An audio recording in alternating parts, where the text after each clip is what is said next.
Happy Wednesday to you. Today on the Locked On Blue Jay podcast, we start by deep diving tonight's Blue Jays at Orioles pitching matchup, Kevin Gausman versus Jack Flaherty. Reminder, that game's available for you on SiriusXM. Second segment is Toronto Blue Jay trivia, and then we'll close out today by taking a look at the other wild card teams, the other wild card foes in action tonight. Let's get into it. You are Locked On Blue Jays, your daily Toronto Blue Jays podcast. Part of the Locked On Podcast Network, your team every day. Hello, friends. Craig Ballard, Locked On Blue Jays. Yes, indeed, been locked on Toronto Blue Jay baseball pretty much my entire life, ever since I can remember. Blue Jay baseball, a big deal for me. This is my first year hosting the Locked On Blue Jay podcast. It's been around, for a while, of course, and the Locked On Blue Jay podcast, part of the Locked On Podcast Network, your team every day. Reminder that all Toronto Blue Jay action this season is available for you to take in on SiriusXM. And if you're taking in today's episode on the Locked On Blue Jay podcast YouTube page, hello and thank you for that. Please hit that like, drop that comment, hit that subscribe if you haven't already. Over 700 subscribers now. It is really growing, so I'm much appreciated. I'm much appreciative of that.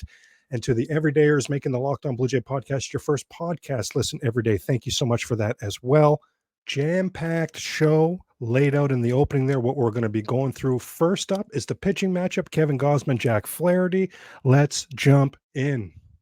Kevin Gausman on the mound for the Toronto Blue Jays, 9-7 on the season, 3.24 ERA.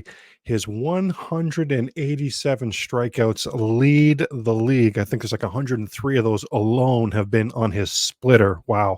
Top tier pitch, right, in all of baseball.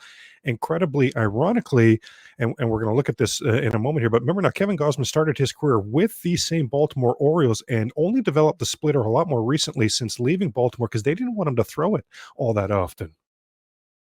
Okay. Because Kevin Gausman's 11.7 strikeouts per 9 innings, that also is the best in baseball. Top 3 in Cy Young odds right now. Garrett Cole. Hopefully Garrett Cole will fall at least far enough out of the Cy Young race where Kevin Gausman can pass him. Garrett Cole hopefully will get sucked into all the absolute epic crappiness going on with the New York Yankees right now. Side note, how glorious is that? How great is it to see? Now, I'm not happy about the Anthony Rizzo thing. Like, I'm not happy about the Yankees just totally massacring how they're treating their players' injuries. Nothing about that is fun or okay, or, anything along those lines. I don't have a sense of humor about anything along those lines. Concussion protocol in this day and age, New York Yankees, fait attention, my goodness. But everything else, them losing, them being in last place, their fan base being irate, all of that is glorious. All of that is glorious. So hopefully Garrett Cole will fall victim to that and fall down the Cy Young votes. But there's a pair of Mariners. Not only are the Seattle Mariners as a team hard charging since the All-Star break, but Luis Castillo and George Kirby, they're right out there leading that charge. So I think that the Cy Young will come down to Castillo, Kirby, or Kevin Gausman, and the hope would be that Castillo and Kirby would take votes away from each other. Kevin Gausman going to have a real good shot at winning the Cy Young this season, repping the Toronto Blue Jays. Now, one thing that certainly couldn't have helped was the last time out for Kevin Gausman. He was absolutely smacked around by the Philadelphia Phillies. You remember that game. But the last time we saw Kevin Gausman on the road, he was absolutely stellar. He was that Cy Young Kevin Gausman. That was that 1-0 win over the Cleveland Guardians, and Gausman was excellent in that game. Remember, the Guardians won that one game 1-0. The very next day, it was the Blue Jays' turn to win that game 1-0. Well, that was Kevin Gausman. 11th season in Major League, in the majors for Kevin Gausman. His first 6, as we were mentioning earlier, first 6 were with the Baltimore Orioles. 39-51 record. 39-59 record. When you look at how good Kevin Gausman is right now, and remember when the Jays got him, they wanted to get him because he had been so good with Sanford, right? Like it's been a little while now where Kevin Gausman has been that good. So pretty surprising to see him at 39-51 over 6 seasons with Baltimore. ERA at 4.22. 4.22 is not even a horrible ERA, but it's certainly not something you would say is a good ERA, and it's nowhere near in line with the Kevin Gausman that we've come to know and love. Developed into a workhorse with the Baltimore Orioles. That I can give the Orioles credit for. Yes, they did develop Kevin Gausman into a workhorse, but again, didn't want him to use that splitter. Don't really get it. I think they thought he would have some arm issues and some injury issues as a result, and thought that some of his other pitchers had a chance to be a lot more effective. mean, the Orioles, they probably did what they thought was best at the time, but it's the Blue Jays right now that it's paying off for. Now, for Kevin Gausman, this will be his third start versus the Orioles this season. The first two were both in Toronto. That first start, you go a couple months back, you might remember Joey Ortiz, who's not even on the big league level anymore, but he led off the top of the third with a double. Cedric Mullins would get a hit and steal second. So Baltimore had second and third, nobody out. Gausman would get a couple of ground outs. He would make some good pitches, get a couple of ground outs, and then a strikeout to end that inning. But on those two ground outs, the two runs would score. Baltimore. Why are so many Baltimore offensive stats lockstep with the Toronto Blue Jays, but their record is so much better than the Toronto Blue Jays? Well, that's an example right there, right? Second and third, nobody out. We know the Blue Jays would have gone quickly and quietly and not scored a run, but Baltimore, even in getting two of those guys out, they made productive outs, moved the runners over, scored the runs. That's the difference, right, between these two teams here at this point. In that particular game, Gausman was at 115 pitches. He threw that over 8 innings. He was awesome in that game. And then the Orioles, you might remember that was the one where they would go on to score 5 runs in the top of the 11th off of Jimmy Garcia. The Orioles would win that game 8-3, if you remember that game. But I know you hated the ending of it, of course, but take your mind's eye back to how good Kevin Gausman was against the Orioles in that game. And then a few weeks back, top of the second inning, the only stretch of bad, but you know what? I shouldn't say the only, because it was a really bad stretch and probably cost him having a good game here. A few weeks back in the top of the second inning, again at Toronto, Baltimore would have 4 singles and a walk. It would lead to, just 2 runs. I say just 2 runs because 4 hits and a walk could have been more, but those 2 runs, the 4 hits and the walk, just made for such a marathon inning. It ran the pitches way up.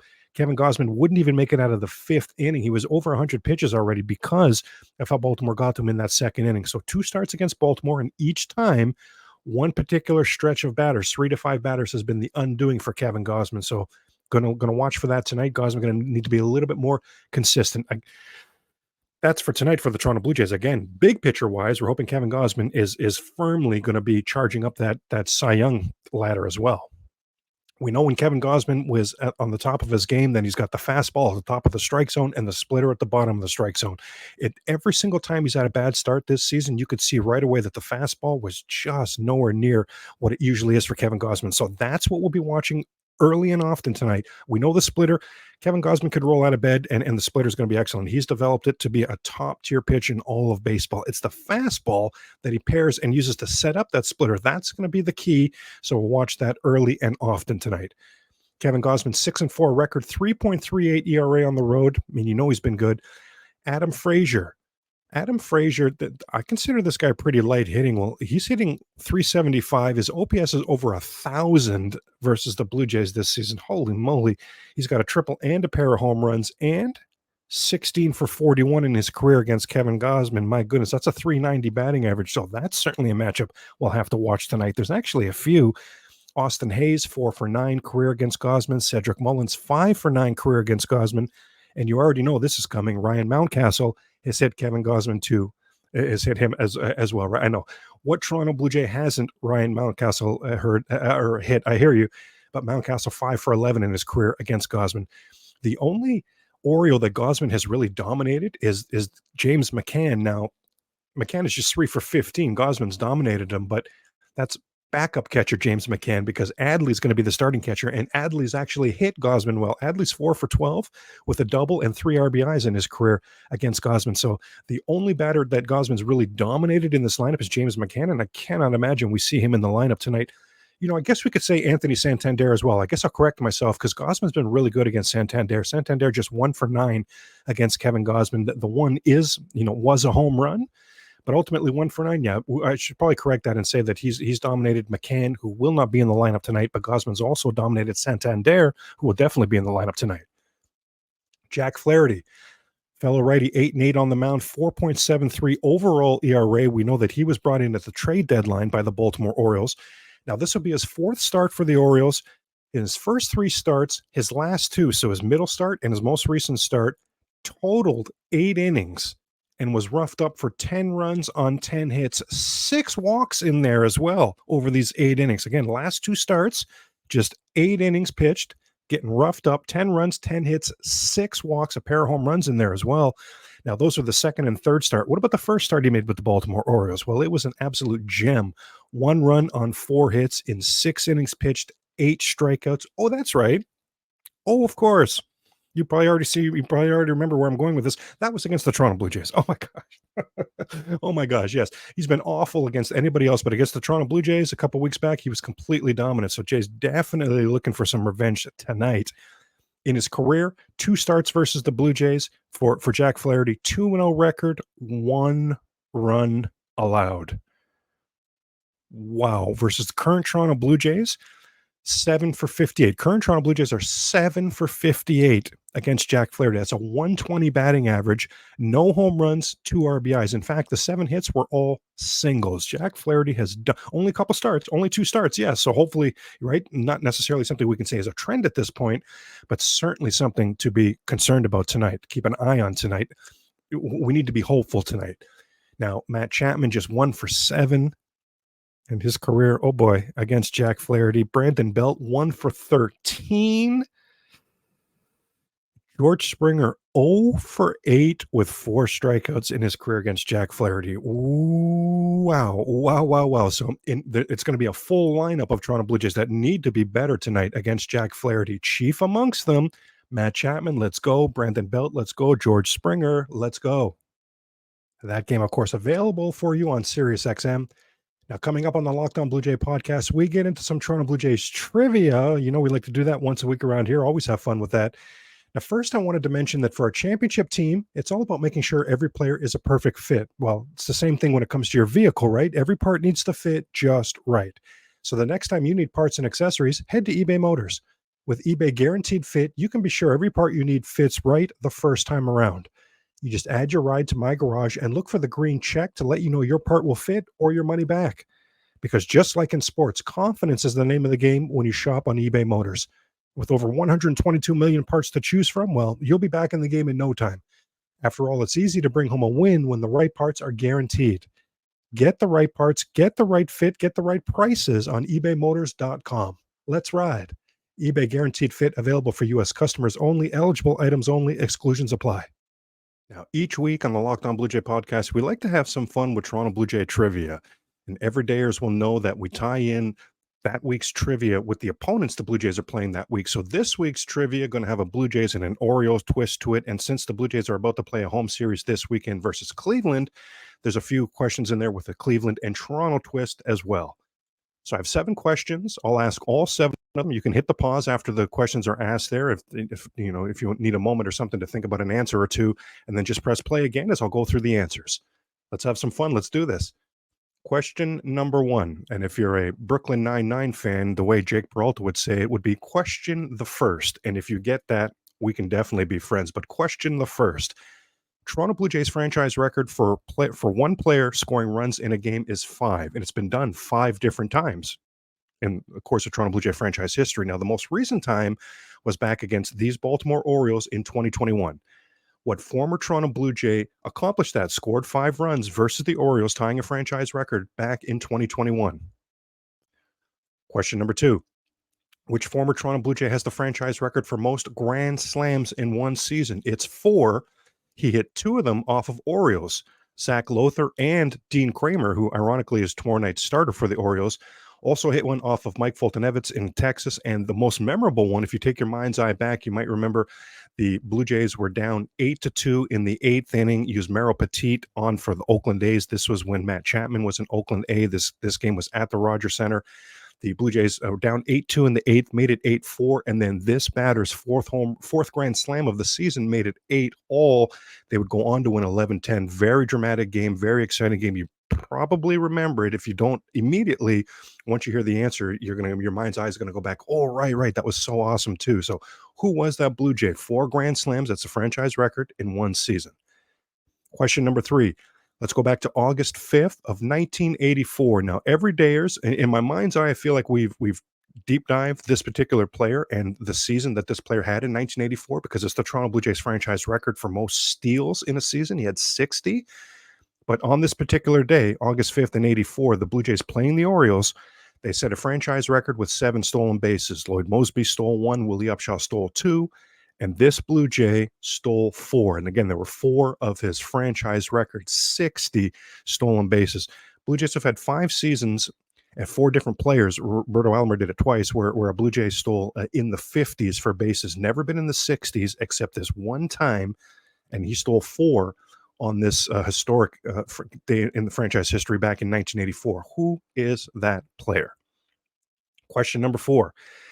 The Blue Jays twice, their worst franchise loss ever. It's twice. They've lost by 22 runs. Well, one of those was to these Baltimore Orioles, 23-1 beatdown back at the end of the season in the year 2000. Blue Jays' lone run that game in the 23-1 shellacking was a solo home run by this veteran left-handed hitting catcher.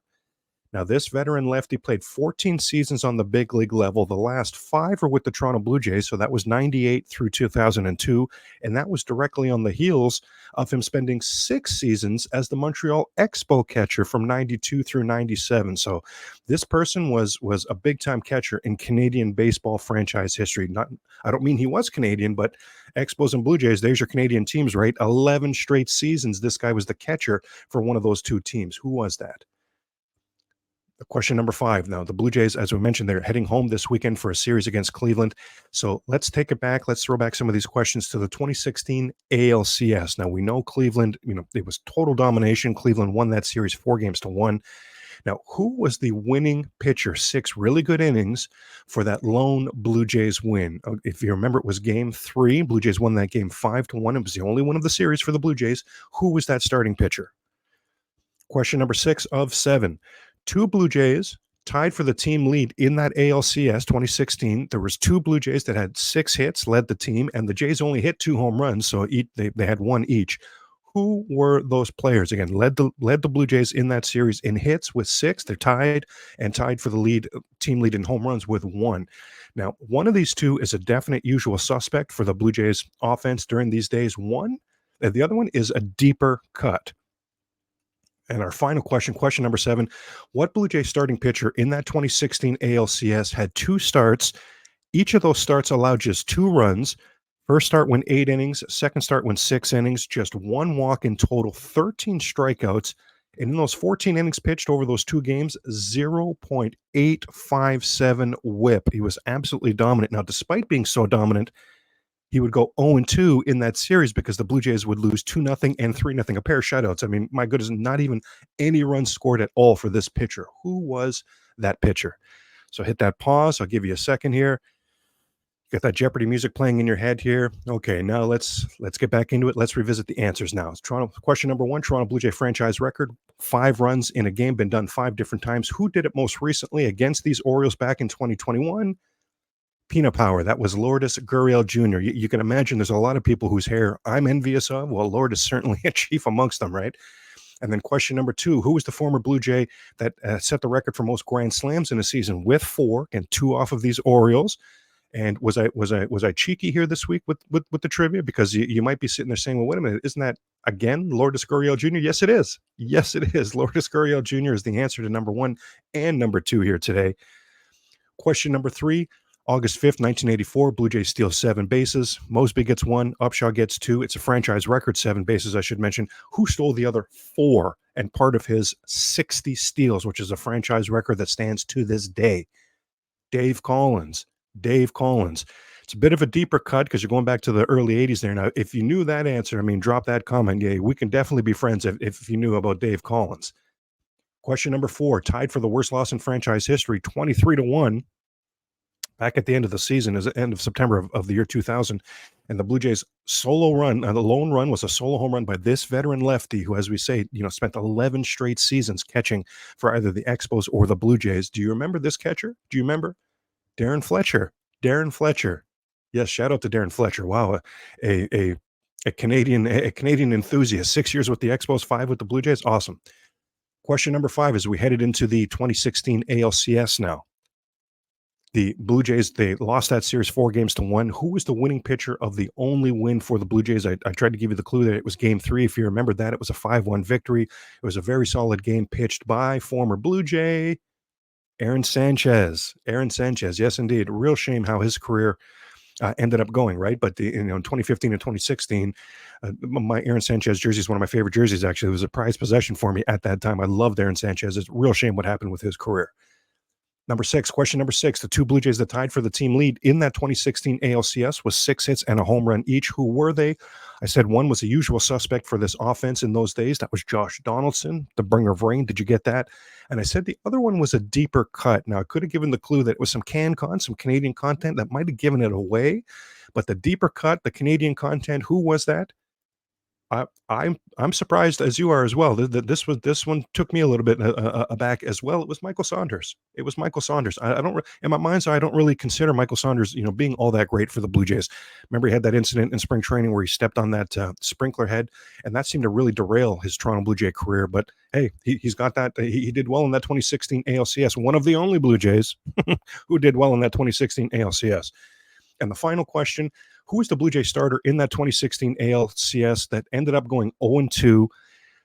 Somehow went 0-2 in his 2 starts, despite allowing only 2 runs, each of those starts, 2 earned runs. There was an unearned run in there as well, I should mention. But 8 innings pitched in that first game, 6 innings pitched in that second game, 1 total walk allowed, 13 strikeouts, and an incredible whip. I mean, he wasn't allowing base runners. He was doing his thing. But the Blue Jays lost 2-0 and 3-0. No, it's not Kevin Gausman. I know when you hear the lack of offense, you're thinking, oh, obviously it wasn't Kevin Gausman. No, but do you remember who that was? Marco Estrada. Now, we are at the point of the season, of course, where we've got eyeballs on the out-of-town scoreboard. Yes, indeed. This is actually the time where I feel like the unbalanced schedule really benefited the Toronto Blue Jays. The Jays schedule would have been a lot more packed with the teams directly in front of them that they're trying to catch, Tampa, and the team behind them that's trying to be sneaky and trying to catch them, Boston, in September. I mean, the Jays do play a lot of games against the Rays. I guess that is true, but ultimately for the entire season, no longer have that chance to have the 19 or 20 games against your division foes to take care of your own business and make sure you finish ahead of them. That's down to like 12 or 13 games now. So definitely time to be looking at the out-of-town scoreboard. We're in late August. September's the stretch run. September's the pennant race, the pennant month, right? And I guess we should change that way of, we used to consider it the pennant race. Now, I guess with all these wild card spots, it's the playoff race. Again, because, to be technical, I don't think the Toronto Blue Jays are involved in the pennant would mean winning the American League East. I really, even if the Jays sweep this series in Baltimore, I really don't see how the Blue Jays are in at all contention for the AL East at this point. It's going to be one of these wild card spots that the Jays are chasing. So how about the teams that are in the mix for the Toronto Blue Jays chasing one of those 3 wild card spots? And again, just to mention, perfect scenario. It's not for the faint of heart because it's scary, right? But perfect scenario is if you can nab that 3rd and final wild card spot, because that's the team that'll cross over and play the Minnesota Twins or the Cleveland Guardians. I really doubt the Guardians will catch the Twins, but play the winner, whoever the winner is, of the very weak AL Central. So beggars can't be choosers. Don't get me wrong on that, right? But if the Blue Jays can thread that needle and finish in that 3rd wild card spot, that's absolutely glorious. I really think it'll lead to the first wins in the Shapiro and Atkins era. Well, in the last couple of years, I should say, in the playoffs for the Blue Jays. So tonight, not every team's in action tonight, but let's start with the Mariners at the White Sox. Going into Tuesday night's game, the Mariners were on a 10-game road trip, are still on a 10-game road trip, and were 7-1 to start that 10-game road trip. Like, this should have been a 10-game road trip that eliminated Seattle, put Seattle definitely in the Blue Jays' rear view. Instead, they're charging. Remember that there's a 3-game sweep at Houston in there. Oh my goodness, Seattle Mariners on fire. And we were talking earlier about Kevin Gausman's AL Cy Young chances. Well, George Kirby's on the mound for the Mariners tonight, and he is hard charging, as are the Mariners, right? Over the last month, the Mariners have gained 7 games on the Toronto Blue Jays. Overall, Kirby leads the league in whip, leads the league in fewest walks, and has the best strikeout to walk ratio. He was an all-star this season as well. Crazy good fastball. And Seattle, not only overall is hot, they're hot when George Kirby's on the mound. They won 7 of his last 9 starts. George Kirby making a significant charge. Overall, I would say right now, probably place him about 4th in the Cy Young voting. I would think right now the odds are going to be Cole, Luis Castillo, Kevin Gausman, George Kirby. And as we go through these next couple of weeks, depending who has good starts, who has stellar starts, there's going to be a lot of fluctuation there. But George Kirby, I mean, he's pitched himself into the mix. So very scary tonight for the Blue Jays, who have obviously need the White Sox to pull off this upset. That means the Toronto Blue Jay fans are Michael Kopech fans tonight, and that is not for the faint of heart. The White Sox are just 8-15 when Kopech starts, and this game is at Chicago. Well, Chicago's lost the last 5 times that Kopech has started at home for them. His last time out, Kopech's last time out, he allowed 9 runs and 3 home runs. Now, that was at Colorado, so I guess a lot of pitchers do that, yes, but still, you see, I mean, not a whole lot of cause for optimism, not a whole lot of glass half full tonight. Seattle going to be heavily, heavily favored in this game.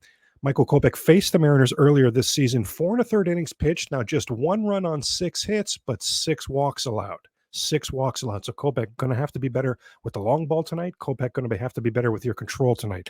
Michael Kopech, please, hey, please, you have an entire country of Canada behind you tonight cheering for you.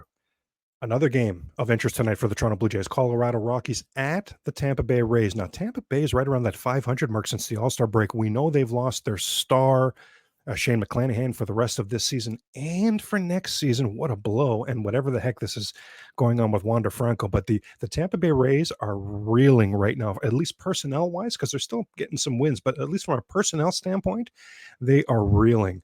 Now, the good news is, for Toronto Blue Jay fans, is that Gomber is the pitcher tonight for Colorado. Now, he is their ace. He's 9-9, and those 9 wins by far lead the Rockies. But, I mean, don't know if he's all that great. Now, ERA is over 7 at Coors Field. Now, Gomber's ERA on the road, because this game's at Tampa Bay, 3.59 road ERA for Gomber. That's legit. That's legit. Now, he's never faced Tampa Bay before, so hopefully he's got, they're not smelling what he's cooking tonight. Hopefully there's some cause for optimism there, because it's Aaron Savali on the mound for the Rays, his 4th start with Tampa Bay.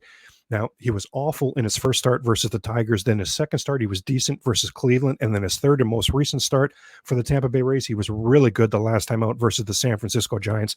Are any of us going to be surprised if Aaron Savali does really well? I mean, Tampa Bay's a pitching factory, right? They bring in pitchers that are good, and they develop them to be great. So not going to be surprised there. But hopefully Gomber and the Rockies can pull a nice upset tonight.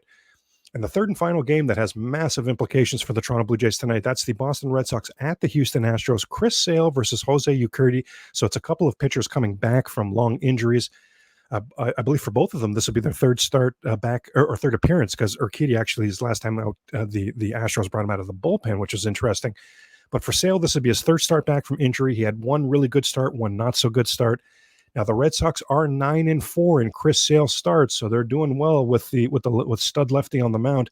And in his career, it's a definite glass half empty here for the Toronto Blue Jays, because this game's at Minute Maid Park in Houston. And in his career, Chris Sale has pitched very well in that ballpark. Well, I say glass half empty. I guess it depends who you're rooting for there. Are you hoping the Red Sox beat the Astros so the Jays have a chance to catch the Astros? Or are you hoping the Astros beat the Red Sox so it's one less team? Like, let's get rid of the Red Sox as a team we need to worry about in this race, right? To be honest, that's where I am. I'd rather the Astros win. I'm going to be happy either way. We're all going to be happy if the Jays just take care of their own business, right? Yes. But in this game, I think I want the Astros and Urquidy to win. The Astros are only 4-4 in Urquidy starts, which is really off this season. They were 38-25. They used to often win, not always. They used to often win. That's the way to put it. They used to often win when Jose Urquidy was on the mound. I wouldn't mind seeing them getting back to those winning ways just tonight, right? Going forward, Houston can fall flat on their face again.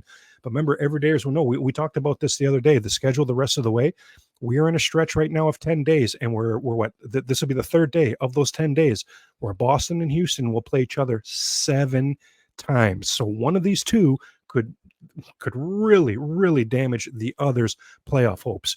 Of course, worth mentioning, none of that matters. If the Toronto Blue Jays don't take care of their own business, right, then none of that matters. Seattle, Houston, Boston, Texas, if they keep falling, who else? Is that Seattle, Houston, Boston? I guess those are the suspects there. But I mean, any of these teams could fall flat on their face. None of them are just going to hand the Toronto Blue Jays a playoff spot. The Jays are going to have to take care of their own business. But we are at the point of the season where we need to have eyes on the Out of Town Scoreboard. That's a wrap for Wednesday's Locked On Blue Jays podcast. Tune in tomorrow. It's Throwback Thursday. We're also going to get set for the finale of this Blue Jays Orioles series tomorrow as well. You know, we like to deep dive those pitching matchups. For now, keep it locked on the Locked On Podcast Network and check out Sully hosting Locked On MLB. Go Jays, go, and we'll talk tomorrow.